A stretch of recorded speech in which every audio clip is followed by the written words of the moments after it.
إن الحمد لله نحمده ونستعينه ونستغفره ونعوذ بالله من شرور أنفسنا ومن سيئات أعمالنا من يهدي الله فلا مضل له ومن يضلل فلا هادي له وأشهد أن لا إله إلا الله وحده لا شريك له وأشهد أن محمدا عبده ورسوله أما بعد அளவற்ற அருளாளனும் நிகரற்ற பேரன்புடையனுமாகிய எல்லாம் அல்ல அல்லாஹுவை போற்றி புகழ்ந்தவனாக ஆரம்பம் செய்கின்றேன். அன்பார்ந்த சகோதர சகோதரிகளை, இந்த இஸ்லாமிய மார்க்கம் என்பது வாழ்க்கையினுடைய அனைத்து துறைக்கும் வழிகாட்டக்கூடிய ஒரு ஒப்பற்ற மார்க்கமாக இருக்கின்றது.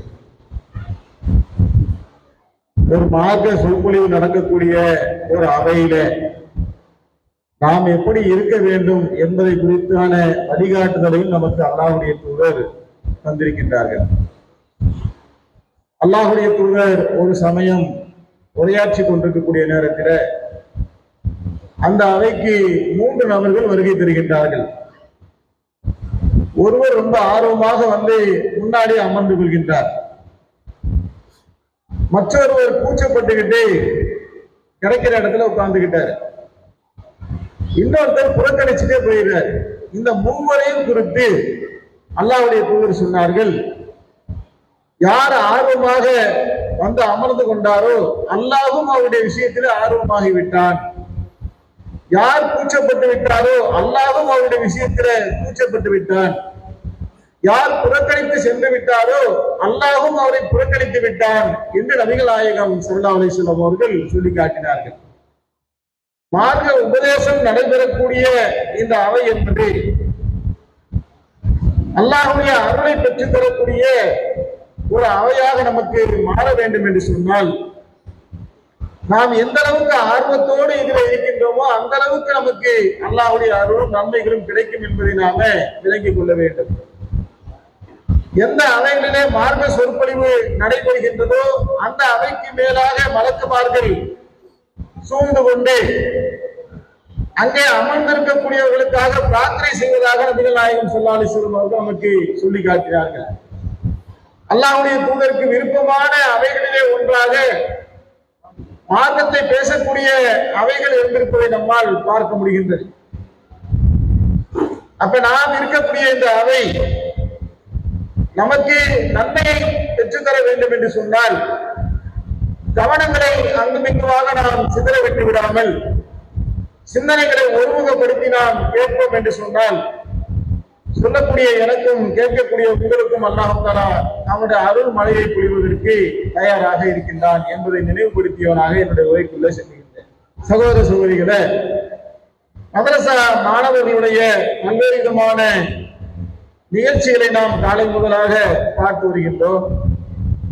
அவர்கள் பல நிகழ்ச்சிகளிலே பேசி அவர்களுக்கு உண்டான மதிப்பெண் பட்டியல்கள் எல்லாம் தயார் செய்து இந்த உரைக்கு பின்னால் அவர்களுக்கு பரிசுகளையும் வழங்க இருக்கின்றார்கள்.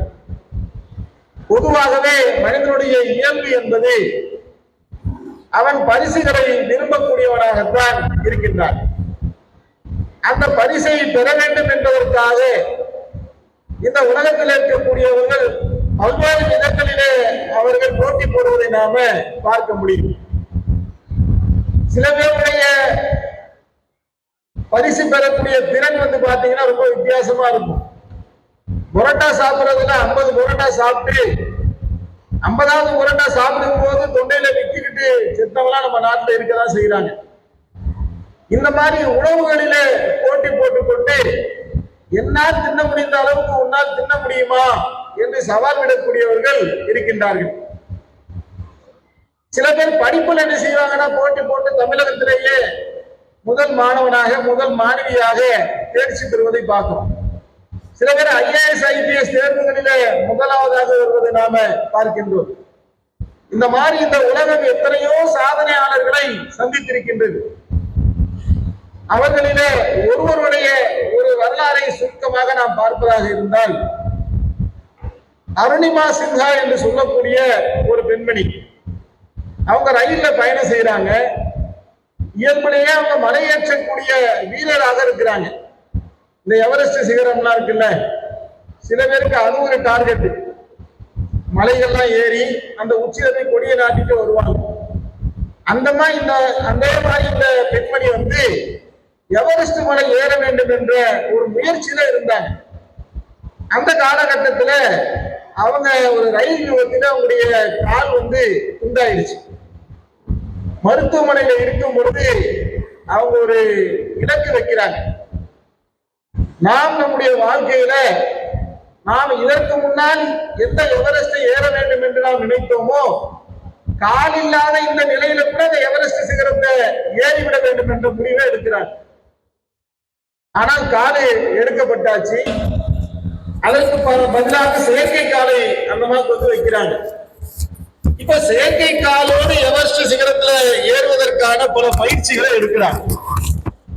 எவரெஸ்ட் சிகரத்துல ஏறுவது என்பது சாதாரண காரியம் இல்லை. ஆனா இவங்க வச்சிருக்கிற இலக்கு என்ன அப்படின்னா, எவரெஸ்ட் சிகரத்தை ஏறணும். எந்த நிலையில? கால் இல்லாத நிலையில. இப்ப எவரெஸ்ட் சிகரத்தை ஏற வேண்டும் என்று சொன்னால் கால் இருக்கிறவங்களுக்கே கஷ்டம் அது. ஏன்னா ஏறிக்கிட்டே இருக்கும் பொழுது பனி புயல் வரலாம், காட்டு விலங்குகள் வரலாம், நிலச்சரிவு ஏற்படலாம். இதற்கு முன்னால் அந்த எவரெஸ்ட் மாதிரியான சிகரத்தை ஏறி பாதியிலேயே உயிரை இழந்தவர்கள் எவ்வளவு பேர் இருக்கிறாங்க, ஊனமுற்றவர்கள் எவ்வளவு பேர் இருக்கிறாங்க. ஆனாலும் இவர்கள் கலந்து விடாமல் என்ன செய்யறாங்கன்னா, எவரெஸ்ட் சிகரத்தை ஏறி அவங்க வந்து ஒரு வெற்றி கொடி நாட்டுகின்றார்கள். இந்த ஒரு செயலுக்காக இந்த அருணிமா சின்ஹா என்று சொல்லக்கூடிய இந்த பெண்மணிக்கு இந்தியாவுடைய உயரிய விருதான பத்மஸ்ரீ விருதையும் வாங்குகின்றார்கள். இப்ப இந்த உலகத்துல வாழக்கூடிய பலரும் பல்வேறு விதங்களிலே போட்டி போட்டு என்ன செய்யறாங்க, யாருமே செய்ய முடியாத ஒன்றை நான் செய்கின்றேன் என்று போட்டி போட்டு வெற்றி கொடி நாட்டுவதை நாம பார்க்கிறோம். இந்த அவையில உட்கார்ந்து இருக்கக்கூடிய நாம் நம்முடைய வாழ்க்கையில நானும் ஒரு சாதனையாளராக ஆக வேண்டும் என்று நாம நினைச்சிருப்போம். ஆனா ஏன் நம்மளால அந்த சாதனையை அடைய முடியல? இங்க வந்திருக்கவங்கள உங்களுக்கு சின்ன வயசுல பல இலக்குகளை நீங்க வச்சிருப்பீங்க. நம்ம பள்ளிக்கூடத்துல நம்ம டீச்சர் நம்மள்ட்ட கேட்டிருப்பாங்க, நீ என்னவாக ஆக விரும்புற? 5வது படிச்சு முடிச்சுட்டு 6வது போகும்போது நான் படிச்ச ஸ்கூல்ல என்னையே எங்க டீச்சர் கேட்டாங்க, சுத்தி இருக்கிறவங்க எல்லாம் கேட்டாங்க. அப்ப ஒவ்வொருத்தவங்களும் ஒவ்வொரு பதில சொன்னாங்க. ஒருத்தன் எந்திரிச்சு சொன்னா நான் டாக்டராக போறேன்னு சொன்னான், இன்னொருத்தன் எந்திரிச்சு நான் இன்ஜினியராக போறேன்னு சொன்னான், இன்னொருத்தன் எந்திரிச்சு நான் நீதிபதியாக போறேன்னு சொன்னான், இன்னொருத்தன் நான் தொழிலதிபராக போறேன்னு சொன்னான். யாரெல்லாம் அந்த இலக்கை நிர்ணயித்தார்களோ எல்லாருமே அந்த இலக்கை அடைந்து விட்டார்களா? டாக்டராக போறேன்னு சொன்னவன் டாக்டர் கிட்ட போய்கிட்டு இருக்கிறான், இன்ஜினியராக போறேன்னு சொன்னவன் மெக்கானிக் செட்ல வேலை செஞ்சுக்கிட்டு இருக்கான், நீதிபதியாக போறேன்னு சொன்னவன் கோர்ட்டுக்கு கேஸுக்கு அலைஞ்சுக்கிட்டு இருக்கிறான். ஏன் அந்த இலக்கை ஏன் அடைய முடியவில்லை, நம்மால் ஏன் அந்த வெற்றியை பெற முடியவில்லை என்று நாம் பார்த்தோம் என்று சொன்னால், இப்படி இந்த உலகத்தில தான் விரும்பிய இலக்கை, தான் நினைத்த இலக்கை அடைந்து சாதனையாளர்களாக ஆகக்கூடியவர்கள் ஒரு சாரார் இருக்கிறாங்க. இலக்கை எல்லாம் நிர்ணயிச்சிருவாங்க, ஆனா அந்த இலக்கை நோக்கிய பயணத்தில் அவர்கள் இருக்க மாட்டார்கள், பாதை மாறி போயிடும். இப்படி வெற்றி பெற்றவர்களாக ஒரு சாரார், இலக்கை தவறவிட்ட தோல்வியாளர்களாக ஒரு சாரார். இப்படி 2 சாராரை எப்பவுமே நாம இந்த போட்டிகளிலே நம்மால் பார்க்க முடிகிறது. இந்த உலகமே போட்டி நிறைந்த உலகமா தான் இருக்குது. இந்த உலகத்தில ஈமான் கொண்டிருக்கக்கூடிய ஒருவன் தன்னை முஸ்லிம் என்று சொல்லுகின்றான் என்று சொன்னால், நான் அல்லாஹ்வை நம்புகின்றேன், மறுமை நாளை நம்புகின்றேன், சொர்க்க நரகம் இருக்கி அப்படிங்கறத நான் நம்புகின்றேன் என்று தன்னுடைய நம்பிக்கைகளை ஒருவன் பூரணப்படுத்துவான் என்று சொன்னால், இவனுக்கு எது வெற்றி? இந்த உலகத்துல பலரும் பலருக்காக போட்டி போடுறாங்க. ஒரு மூமினுடைய, முஸ்லிமுடைய உண்மையான வெற்றி எதுல இருக்குது? யார் நரகத்தை விட்டு பாதுகாக்கப்பட்டு சூழத்துல உனக்கு சொர்க்கம் போடான்னு அல்லாஹ் சொல்றான்னு வைங்களேன், அதோட வேற என்ன வெற்றி இருக்கு? ஹாலிதீன ஃபீஹா, அதிலே அவர்கள் யுகம் யுகமாக இருப்பார்கள். இந்த வெற்றி எல்லாம் இந்த உலகத்துல ஒருவனுக்கு நிலையானதாக இருக்காது. வல்லவனுக்கு மேல் வல்லவன் மையகத்தில் இருந்து கொண்டே இருப்பான். 50 பரோட்டா சாப்பிட்டு ஒருத்தன் கோல்டு மெடல் வாங்கிட்டா கூட 51வது பரோட்டா சாப்பிடுறதுக்கு ஒருத்தன் வருவான். எவரெஸ்ட் சிகரத்தையே ஒருத்தன் ஏறினா கூட அதுக்கு மேல ஒண்ணு ஏறுறதுக்கு அல்லது அந்த குறுகிய நேரத்தில் ஏறுவதற்கு ஒருத்தன் வருவான். அல்லாஹ் மறுமை நாளையில தன்னுடைய ஜட்ஜ்மெண்ட் தீர்ப்பிலே உன்னுடைய பாவங்களை நான் மன்னித்து விட்டேன், இந்த சொர்க்கத்திலே நீ பிரவேசிப்பீராக என்று அல்லாஹ் ஒரு மனிதனை குறித்து சொல்லுவார் என்று சொன்னால் அதுதான் மிகப்பெரிய வெற்றி. அப்ப ஒரு மூமின் தன்னுடைய வாழ்க்கையில பல இலக்குகள் இருந்தாலும் பிரதான இலக்கு என்று ஒன்று இருந்தால் அது சுவன பாக்கியத்தை பெறுவதாகத்தான் இருக்க வேண்டும்.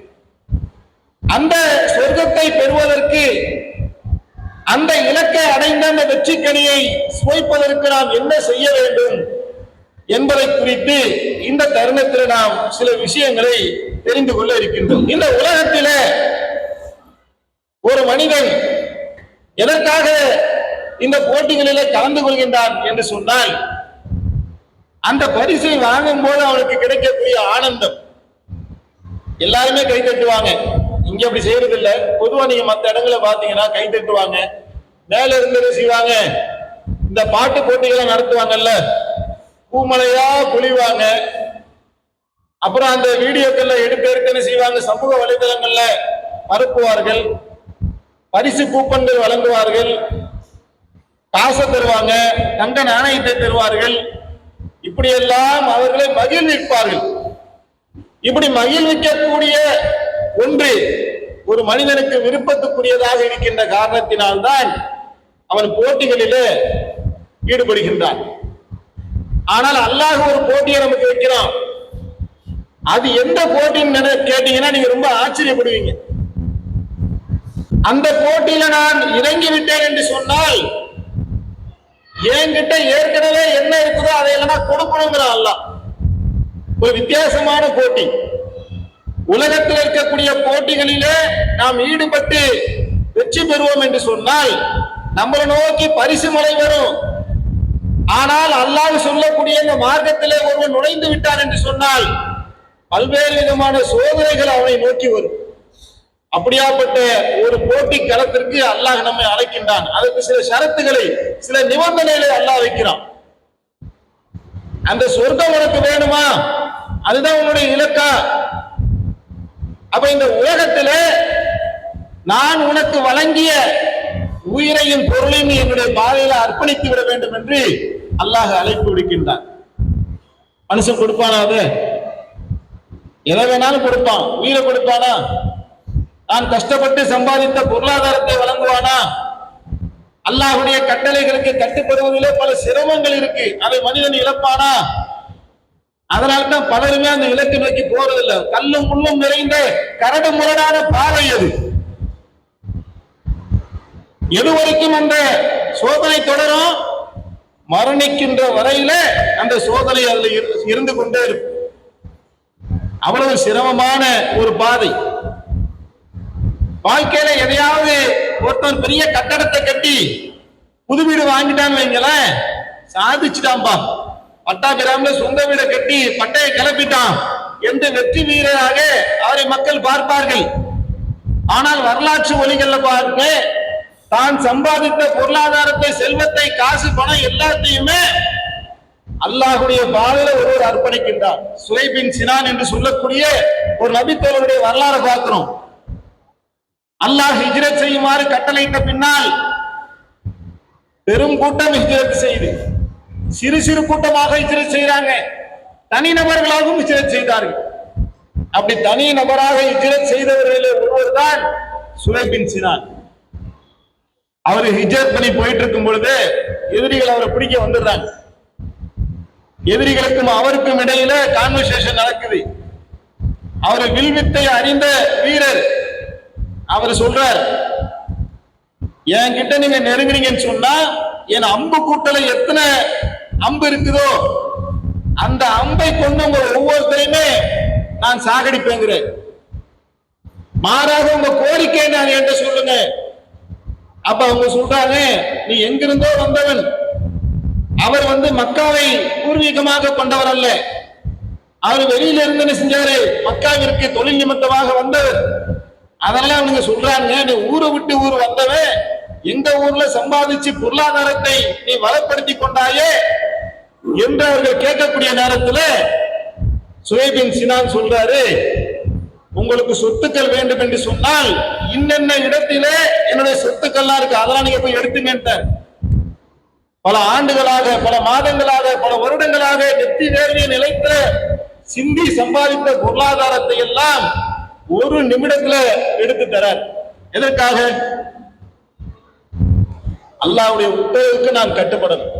நான் ஈமான் கொண்டிருக்கேன், அல்லாஹ் என்னை ஹிஜ்ரத் செய்யுமாறு கட்டளையிட்டு இருக்கிறான், அல்லாஹ்வுடைய தூதர் மதீனாவிலே இருக்கின்றார்கள், அல்லாஹ்வுடைய தூதருடைய திருமுகத்தை நான் போய் சந்திக்க வேண்டும், அல்லாஹ்வுடைய முகத்தை நான் மறுமையில போய் சந்திக்க வேண்டும் என்கின்ற ஒரே இலக்கு.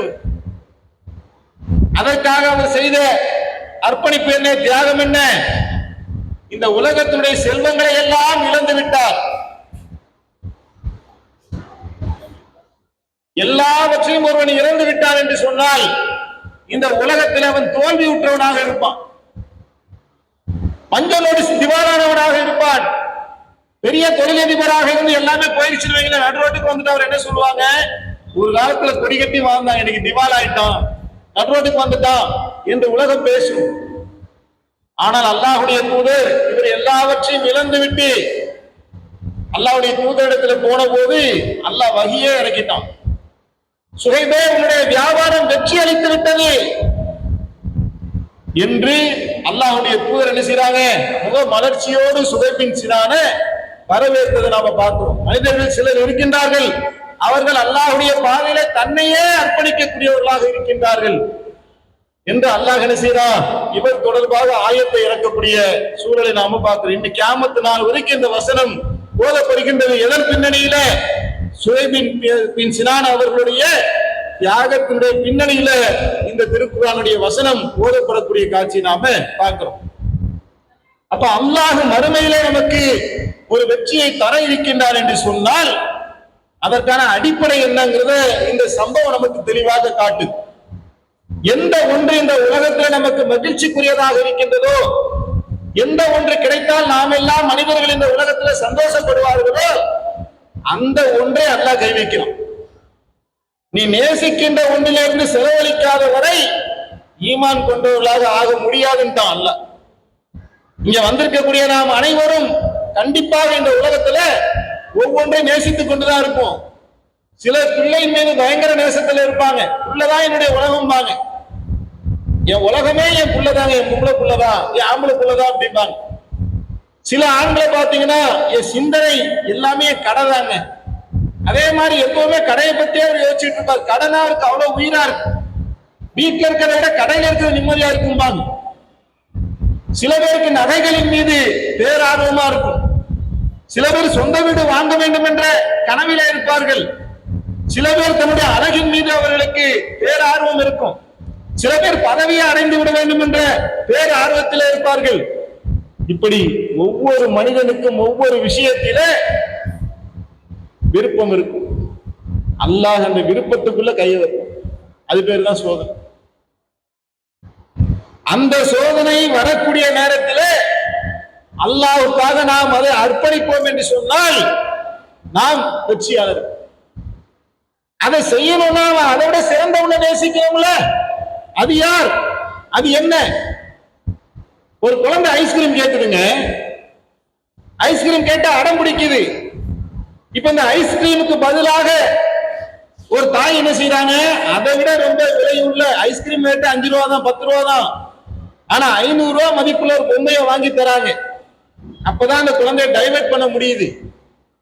அப்ப எனக்கு இந்த உலகத்தில விருப்பமான ஒன்று இருக்குது, அதை விட நான் அல்லாஹ்வுடைய கட்டளையை தேர்ந்தெடுக்க வேண்டும் என்று சொன்னால் அல்லாஹ் எனக்கு விருப்பத்துக்குரியவனாக ஆனா தானே அல்லாஹ்வுடைய கட்டளையை நான் பின்பற்றுவேன்.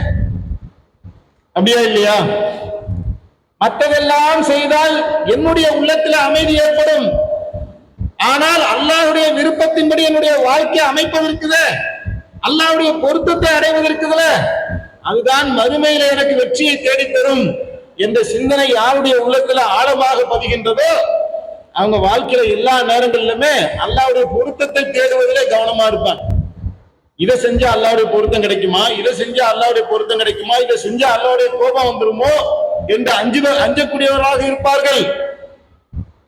இப்படி நம்முடைய வாழ்க்கையை நாம் அமைத்திருக்கிறோமா அப்படிங்கறத நீங்க சிந்திச்சு பார்க்க நாம கடமைப்பட்டிருக்கிறோம். அன்பார்ந்த சகோதரர்களே, அல்லாஹ் தஆலா திருக்குர்ஆனுடைய 58வது வசனத்தை 58வது அத்தியாயத்துடைய 22வது வசனத்துல சொல்லி காட்டுகின்றான், அவர்களை அல்லாஹ் பொருந்திக் கொண்டான், அவர்களும் அல்லாஹ்வை பொருந்திக் கொண்டனர், அவர்களே அல்லாஹ்வின் கூட்டத்தினர், அறிந்து கொள்ளுங்கள் அல்லாஹ்வின் கூட்டத்தினரே வெற்றியாளர்கள். அப்ப இங்க அல்லாஹ் யாரை வெற்றியாளர்கள் என்று சொல்றான்? யார் அல்லாஹ்வை பொருந்தி கொண்டார்களோ அவர்கள் தான் வெற்றியாளர்களாக இருப்பான். அல்லாஹ்வுடைய பொருத்தத்தை ஒரு ஆணோ பெண்ணோ நாடவில்லை என்று சொன்னால் அதுக்கு என்ன அர்த்தம் தெரியுமா?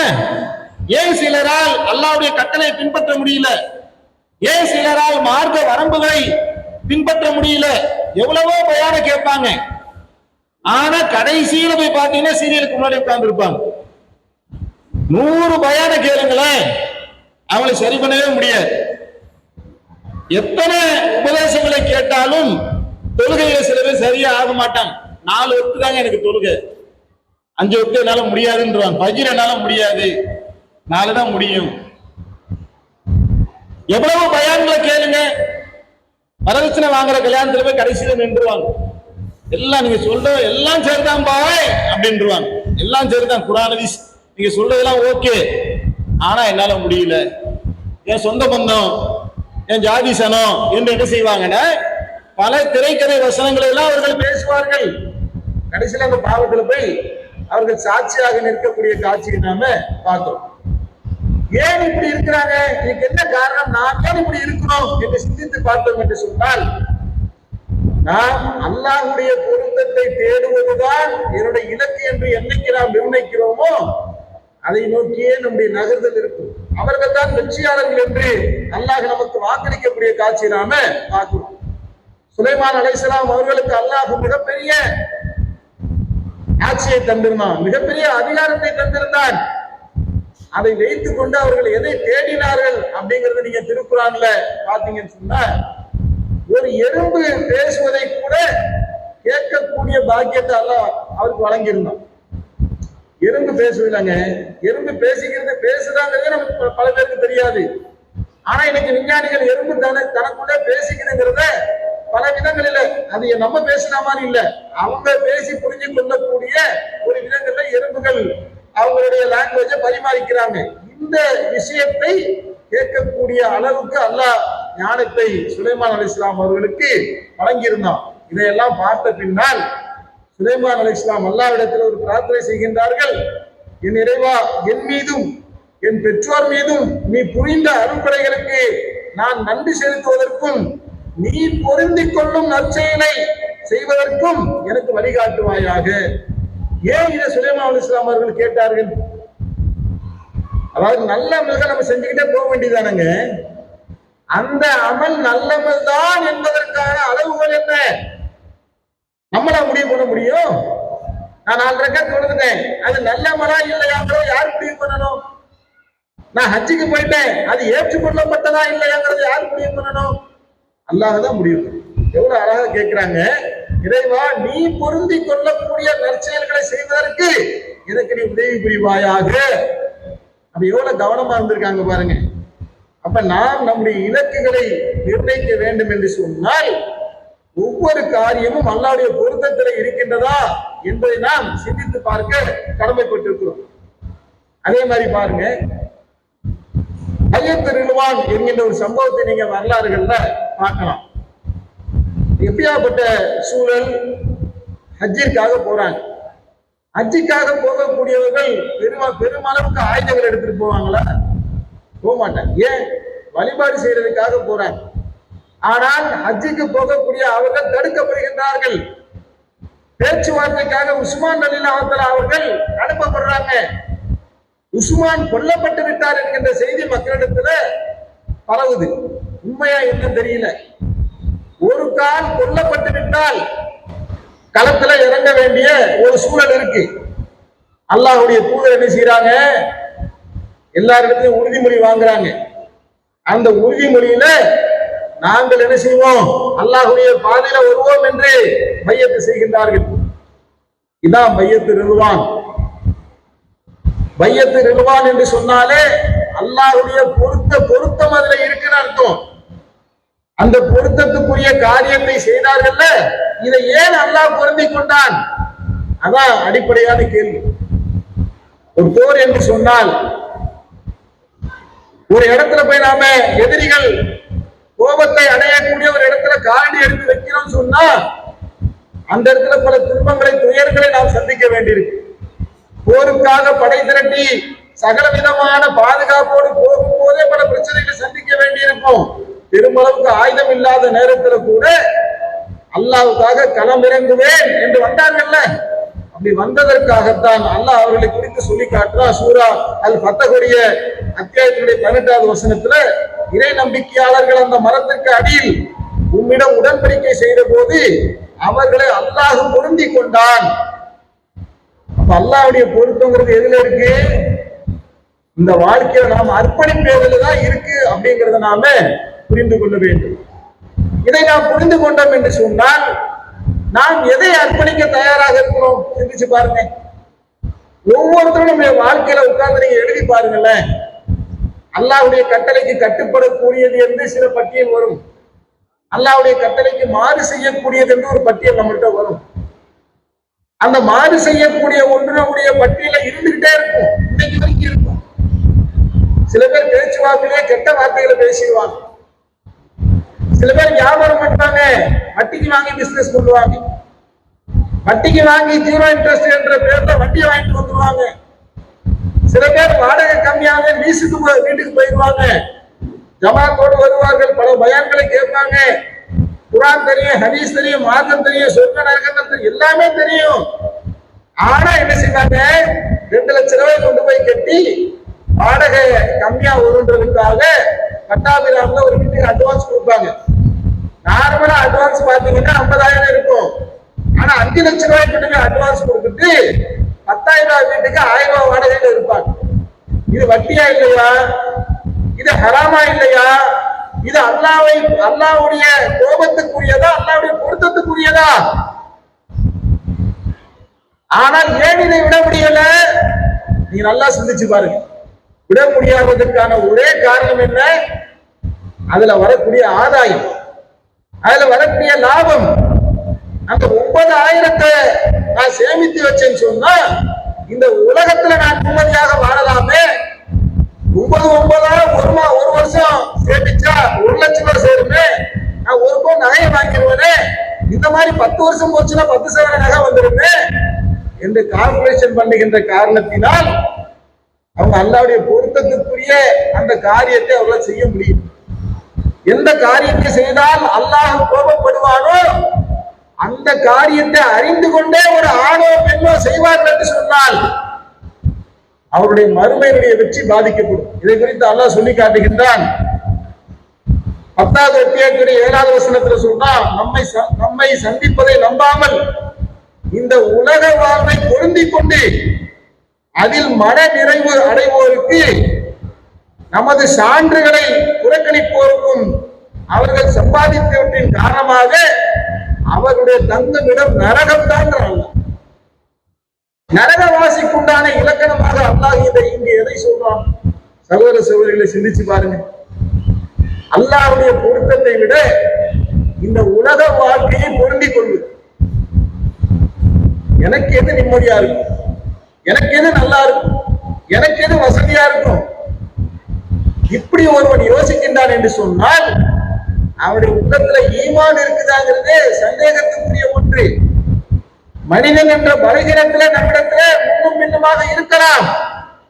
ஆனால் நாம் இதை விளங்கிக் கொண்டு தூய்மை அடையவில்லை என்று சொன்னால் கது அஃலஹ மன் தஸக்காஹா, அல்லாஹ் சொல்லி காட்டுறான். தூய்மை அடைந்தவர் வெற்றி அடைந்து விட்டார். பல அழுக்குகள் நம்முடைய உள்ளங்களிலே இருக்குது, பல பாவங்கள் நம்முடைய செயல்பாடுகளிலே இருக்கின்றது. அந்த பாவக்கரைகளை எல்லாம் நாம் துடைத்து துடைத்து துடைத்து தூய்மை அடைந்து கொண்டே வருவோம் என்று சொன்னால் அந்த தூய்மை அடைந்த ஆன்மாதான் அல்லாஹ்வுடைய அருளுக்குரியதாக இருக்கும். அந்த ஆன்மாவை நோக்கித்தான் திருப்தி அடைந்த ஆன்மாவே சொர்க்கத்தில் பிரவேசிப்பாயாக என்ற கட்டளை எந்த ஆன்மாவுக்கு சொல்லப்படும்? எந்த ஆன்மா இந்த உலகத்தில் அல்லாஹ்வுடைய பொருத்தத்திற்காக வாழ்ந்ததோ அந்த ஆன்மாவுக்கு தான் சொல்லப்படும். நீ வரலாறுகளை பாருங்க. அல்லாஹ்வுடைய கட்டளையை புறக்கணித்தவருடைய நிலைமை எப்படி இருந்துச்சு? அல்லாஹ் ஹிஜ்ரத் செய்ய வேண்டும் என்று கட்டளையிட்ட பின்னால் சுவைப் பின் சினான் போன்றவர்கள் பல தியாகங்களை செஞ்சு அல்லாஹ்வுடைய பொருத்தத்தை நாடி ஹிஜ்ரத் பண்ணிட்டாங்க, வெற்றியாளர்களா ஆயிட்டாங்க. அல்லாஹ் டிக்ளேர் பண்ணிட்டான். வாழும் நாளிலே சோனவாசிகளாக சொல்லப்பட்டவர்கள் பல பேர். வெற்றியாளர் என்றால் என்னங்க அர்த்தம்? சோனம் தான். ஆனால் பலர் ஹிஜ்ரத் செய்யல. செய்தவர்கள் பலர், செய்யாதவர்கள் சிலர். அவங்க ஏன் செய்யல? ஏன் செய்யல சொல்லுங்க பாப்போம். முஸ்லிமா இருந்தாங்க, ஈமான் கொண்டிருந்தார்கள், அல்லாஹ்வுடைய தூதரை கண்ணுக்கு கண்ணாக பார்த்தார்கள், அவர்கள் கொண்டு வந்த வேதத்தை நம்பினார்கள். ஏற்க மறுத்தவர்கள் காபிர் என்று விளங்கியிருந்தார்கள். இவ்வளவும் தெரிஞ்சிருந்தும் கூட ஏன் அவங்க ஹிஜ்ரத் செய்யல? உலக வாழ்க்கையை தேர்ந்தெடுத்துக் கொண்டார்கள். ஏன்? ஹிஜ்ரத் செஞ்சாங்க இழப்பு ஏற்படும். பொண்டாட்டி புருஷன் இருக்கிறாங்க, எங்க புருஷன் இஸ்லாத்தை ஏத்துக்கல, மனைவி மட்டும் இஸ்லாத்தை ஏத்துக்கிட்டாங்க, இப்ப புருஷனை விட்டுட்டு அந்தமா ஹிஜ்ரத் செய்யணும். அல்லது மனைவி இஸ்லாத்தை ஏற்றுக்கொண்டார்கள், கணவர் இஸ்லாத்தை ஏற்றுக்கிற கணவரை விட்டு மனைவி ஹிஜ்ரத் செய்யணும், பிள்ளை விட்டு தாய் ஹிஜ்ரத் செய்யணும், அத்தம்மா விட்டுட்டு குடும்பத்தை விட்டுட்டு ஹிஜ்ரத் செய்யணும், சொத்து சொகத்தை விட்டுட்டு ஹிஜ்ரத் செய்யணும். போகும்போது இப்ப இருக்கிற மாதிரி பேங்க்ல காசை போட்டு ஏடிஎம்ல போய் எடுத்துக்கலாம் முடியாது. அனைத்து செல்வங்களையும் விட்டு விட்டு வீசுவகை வெறுங்கையுமாக போகக்கூடிய சூழல் கூட ஏற்படலாம். அகதியாக போய் நிற்கலாம், அங்கே அடைக்கலம் தரலாம், தரப்படாமலும் போகலாம், என்ன வேணாலும் நடக்கலாம். எது நடந்தாலும் பரவாயில்ல, எனக்கு அல்லாஹ்வுடைய பொருத்தம் தான் வேணும்னு நினைத்தார்கள், அங்க போயிட்டாங்க. இந்த உலக வாழ்க்கை தான் எனக்கு பொருத்தத்துக்குரியது, இதை நான் இழக்க மாட்டேன் என்று நினைத்தவர்கள் மக்களே இருந்தாங்க, வாழ்ந்தாங்க.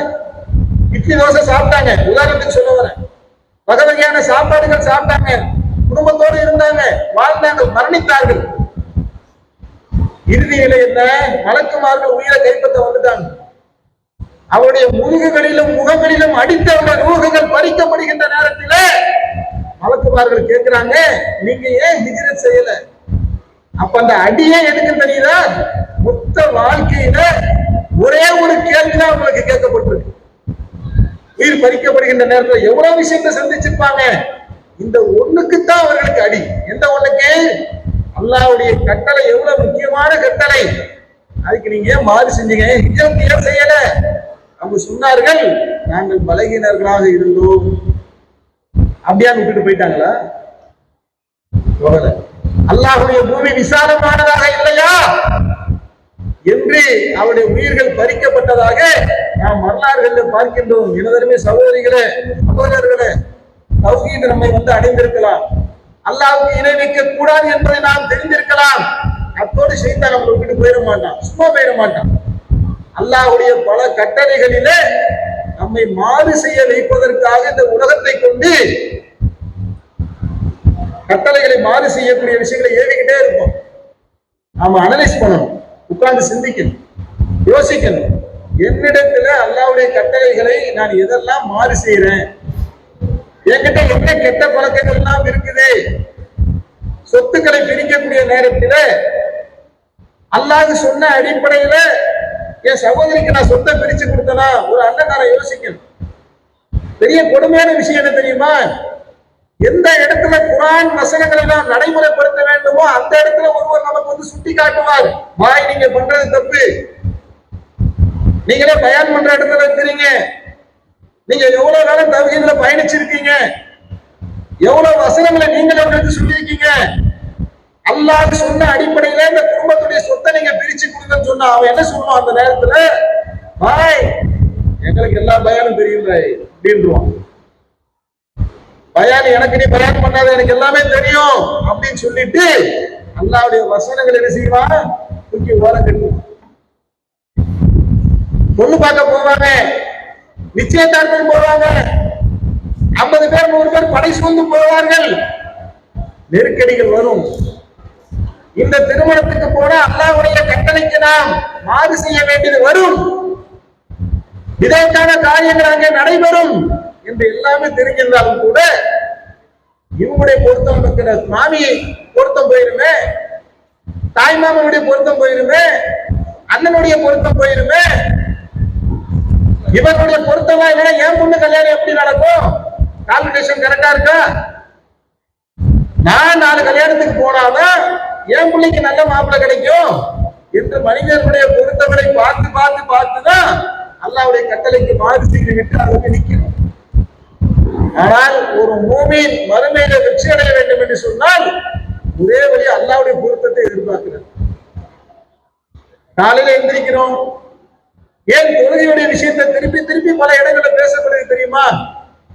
ஒரு அடியான் அல்லாஹ்வுக்கே கட்டுப்படலைங்க, எதுக்குமே கட்டுப்பட மாட்டாங்க. படைத்த ரப்புல் ஆலமீன் வல்லமை உள்ளவன், அவனுக்கே அவன் சஜ்தா செய்யவில்லை என்று சொன்னால் வேற யாருக்கு கட்டுப்பட போறோம்? காரண காரியங்களை சொல்லுவார்கள். நான் நைட்லாம் 12 மணிக்கு படுத்தேன், பாத்திரம் கழுவிட்டு வந்து படுக்க லேட் ஆயிடுச்சு, கடையை மூடிட்டு வந்து படுக்க லேட் ஆயிடுச்சு, உடம்பெல்லாம் வலிக்குது, கால்லாம் வலிக்குது என்று பல காரணங்களை கதை அனுப்பார்கள். அல்லாஹ் அதை ஏத்துக்குவானான்னு பாருங்க. அவ்வளவுதான். தொழுகையா 5 நேர தொழுகையை என்ன ஆனாலும் விடமாட்டேன். இறைவா, உன்னுடைய பொருத்தத்தை தேடுவதுதான் என் வாழ்க்கையினுடைய இலக்கு. அதற்காக எதை வேணாலும் நான் இழப்பேன், எதை வேணாலும் நான் இழப்பேன். அதுக்கு தடையா வியாபாரம் இருக்குதா? கடை 9 மணிக்கு முடியாது, உன்னை யாரு கூட வேணாம்னு சொன்னா?